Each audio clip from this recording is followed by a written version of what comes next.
Good morning. My friend and I are coming to you from Cortez, Colorado. Today we're going to take you on a ride. We're going to hit 4 states in one day.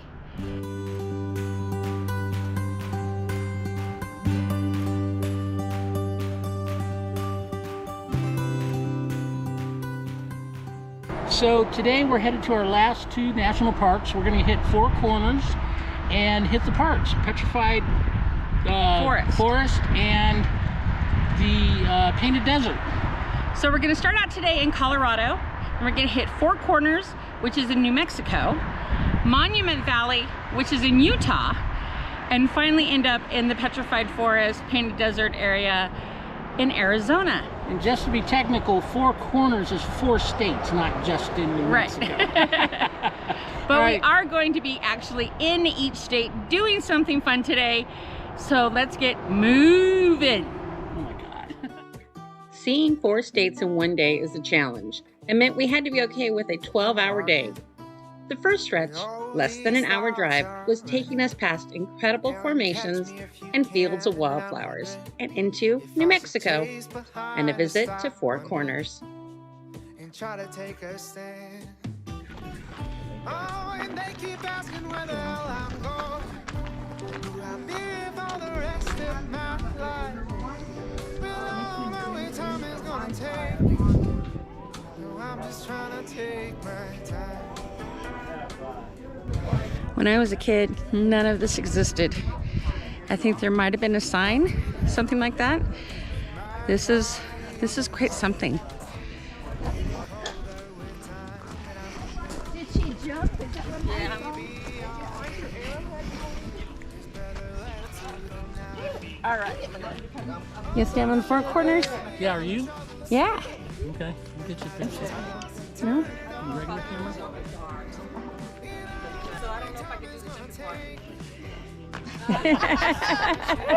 That's awesome. Happy to try a couple more if you would like. Are you going to do the jump too? Let's do the jump. Come on, do the jump for video. Yay! Arizona and Colorado.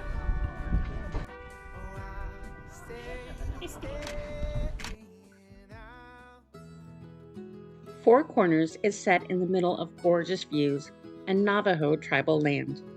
We shopped some of the craft stalls, bought some wonderful pieces to bring home, and then took a walk to enjoy those views. Yes, it is a tourist trap, but you still should go. Support the native artisans and take in the views. It's totally worth the $8 entrance fee. And in May, there were tons of wildflowers. You look out over the rolling hills and the flowers don't really pop out at you. But as you walk, you see them popping up out of the desert landscape. The purple heliotrope, the striped white of the vesper, and the bright yellow of the spiny goldenweed were everywhere we stepped. And as we made our way back into Arizona, we saw more carpets of heliotrope and more endless views ahead. Bring it over here. What are we on? We're on 191. 191. Not a great highway. Not even a good highway. Sadly, part of the reality of being on tribal lands is that they don't get great funding for things like the roads. It was really clear when we were on a state route with its perfect pavement versus tribal lands. It was one of the many signs of inequity we saw that day that made us both sad and angry, and more determined to find out more about the Navajo and their culture.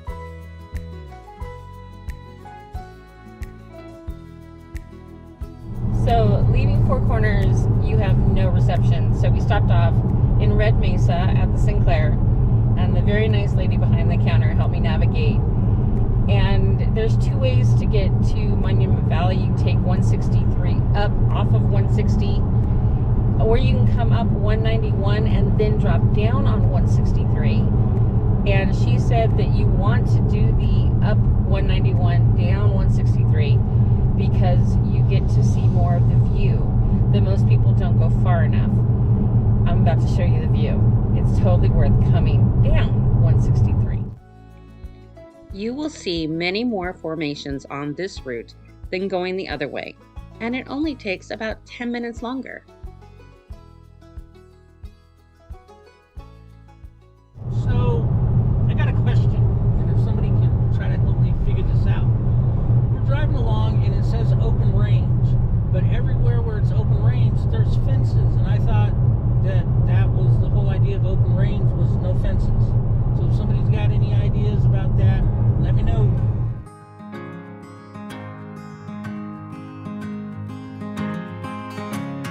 Hearts worth falling for. Oh, and with open arms I'll carry yours. Come, rain or shine, I'll cover you up and calm the skies. As long as you are mine, I'll be there when you need me.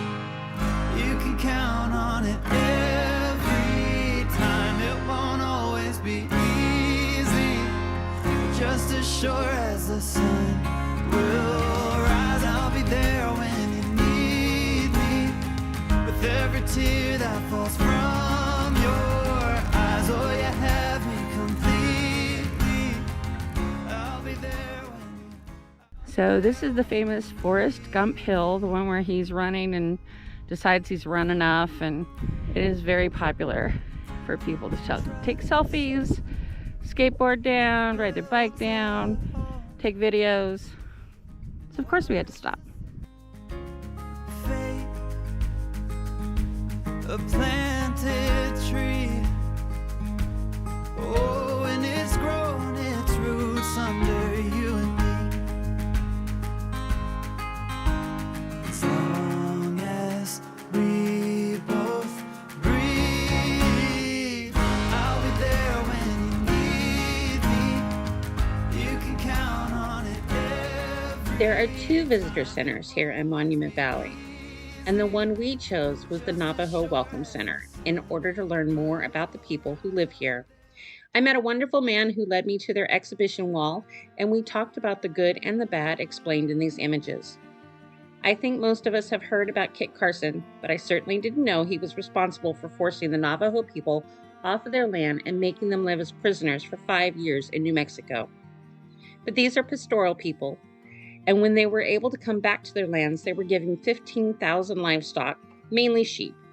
In just a few years, they had grown to over 700,000. And of course, the government, thinking they knew better than the Navajo, came in and took about half away, killing many and moving the rest. Just one of the many injustices that these people have endured. And yet their culture, their spanning the divide of two worlds with their ways and art intact, makes us want to know more. You can book a 2-hour Navajo guided Jeep tour here for about $70 per person, so you can learn about the history, the culture, and the terrain of this majestic place. Next time, we'll camp for a few days and see the more touristy center and go on one of those Jeep tours. Of course, you can do the self-guided tour for about $8, but we think we'd enjoy the guided tour more.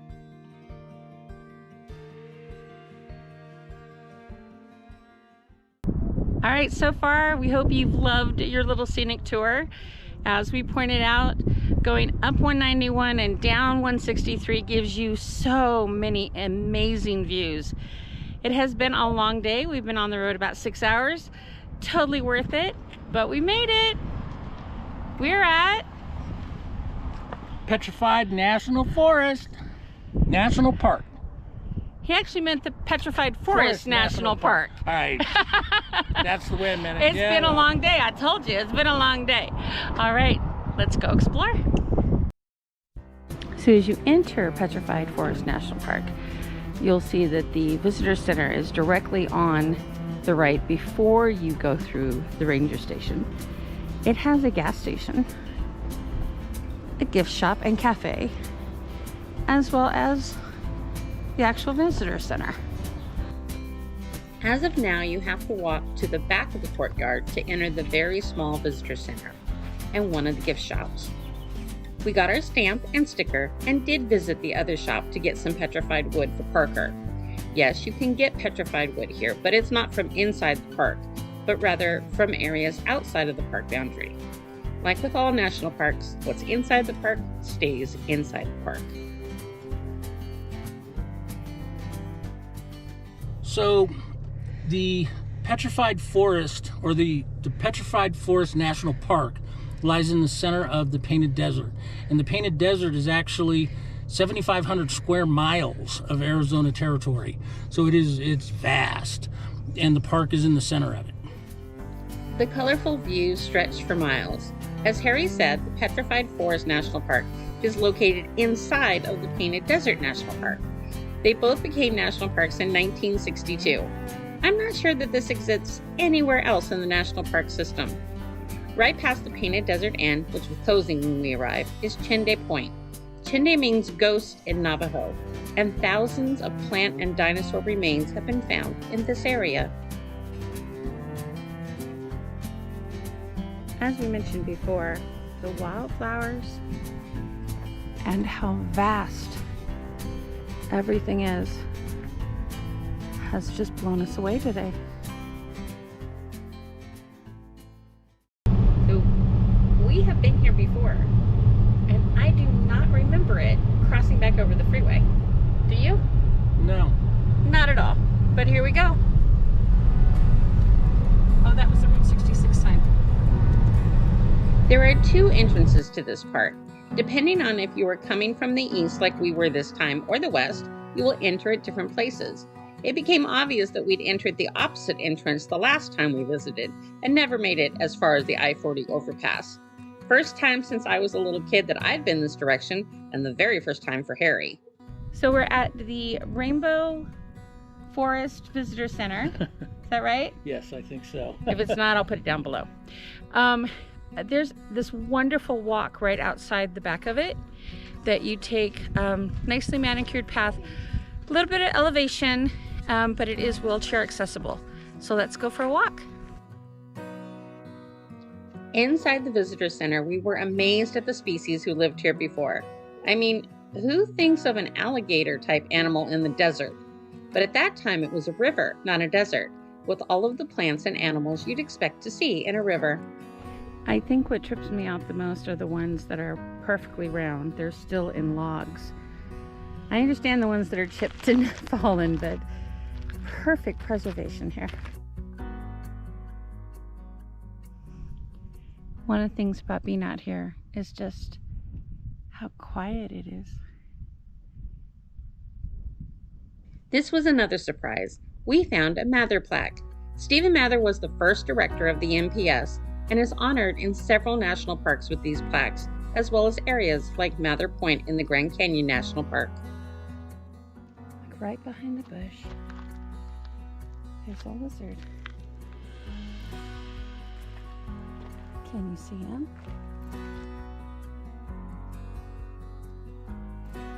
You can pick up a guide in the center that will tell you what each number means, but we forgot to grab one. That's how close it is to the visitor center, but it is up on a hill. But the views are gorgeous. Although the path is paved, we did find some stairs that will mean wheelchairs can only go so far. If you have mild mobility issues, you'll find it a rather easy and short hike to take. The texture of the log is still looking like a log, but being stone is just so trippy to me.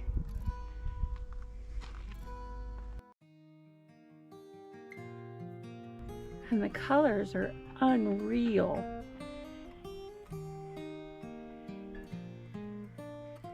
They're due to the mineral makeup when they petrified. There are even fossils that you can discover in the almost intact logs as you make your way up to this log, Old Faithful. It was my favorite log because of all the colors and the sheer size and age of it. Wendy says, "Hi, Parker." And keep an eye out. We found a bunny.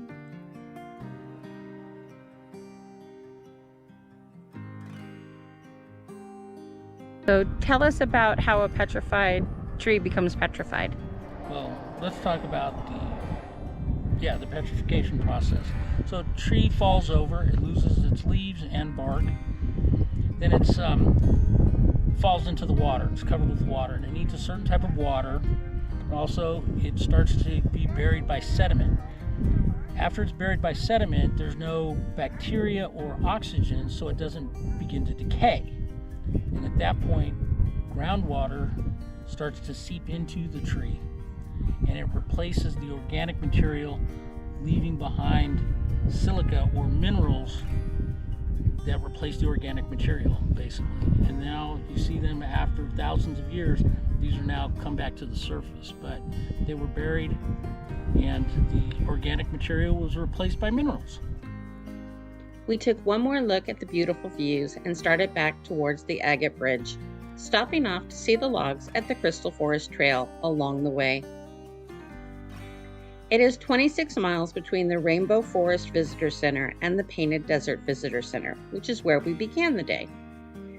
With the end of the day approaching, we made the decision to skip Newspaper Rock, which is where the petroglyphs are, and see the Agate Bridge instead, so we could arrive at the Blue Mesa near sunset.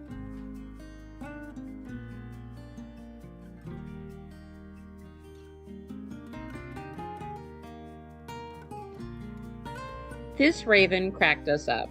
He seemed intent on welcoming us as we arrived and making his presence known. He definitely seemed to be enjoying the views as much as we were. We were less impressed by the Agate Bridge. Next time we'll skip this and go to the Newspaper Rock instead. The grand scenic views were the highlight of this stop. We're ending our day here at the Agate Bridge on our way out of the Petrified Forest. We are going to show you more beautiful views of the Painted Desert on the way out, so don't go quite yet. It's been a very interesting and educational. We learned a lot about how this process works and what makes these so beautiful. What a way to round up this trip. This is our 10th national park, and it's been pretty incredible to do this all within 2 weeks. And I have to say I recommend all of them, but this one's special to me because I came here as a kid with my parents, and I think that was the trip I caught the travel bug. Anyway, everybody, take care, stay safe, and we'll see you next time. We had no idea that the true highlight of the day was still waiting for us. As we drove the last few miles to the Blue Mesa, we couldn't believe we could be so lucky and actually see where the deer and the antelope play. Sorry, couldn't resist the dad joke.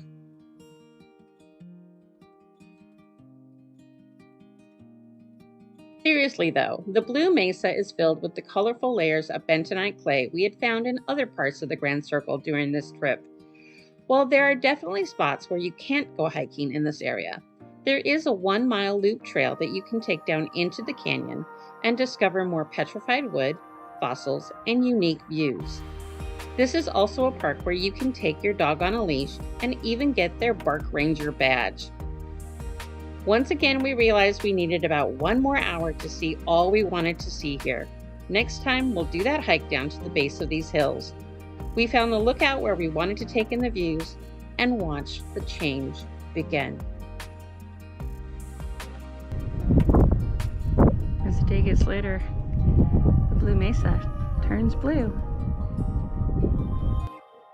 It goes from this to this, and from this to this. I swear I didn't use a filter, and neither of us could get over how the color changed right in front of our eyes. That's Crazy and spectacular. The other crazy thing we'd find out is how all of the colors deepen dramatically. We started to see pink and purple in sand that had looked only gray before. We did stop off at the Route 66 sign with its 1932 Studebaker. All right, so we are calling it a day for our 10th national park, but not for the video. Hang on, there's more to come.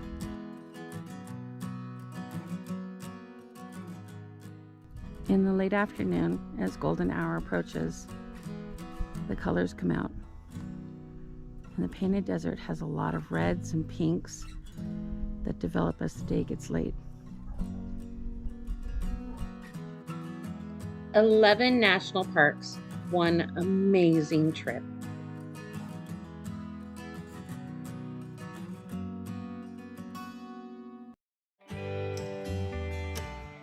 Good morning. We're standing on a corner in Winslow, Arizona.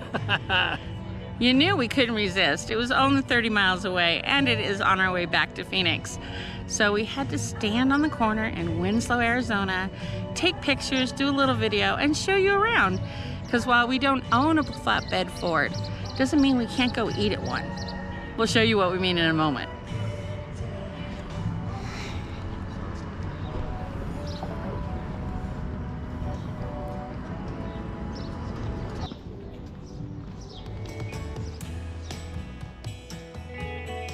Oh, hey, so from what you saw outside, we're in flatbed Ford. Good morning. Morning. How are you guys doing? Pretty good. How are you? We love the ambiance of Flatbed Ford, and there seem to be several locals there too, which is always a really good sign. And the food lived up to the expectations as well. All right. Where do you think we should put the sticker? Do you want to cover anybody else up? What's the other side? What's the other side of this look like? All right, let's go look. We're on a rail. Oh, they're putting it on the sides too. Okay. All right, my question is, why isn't there a KYD sticker here? There we go. We took our selfie, and one for Wendy too, as well as played tourist one more time before hitting the road back towards Phoenix and the land of the saguaro cactus.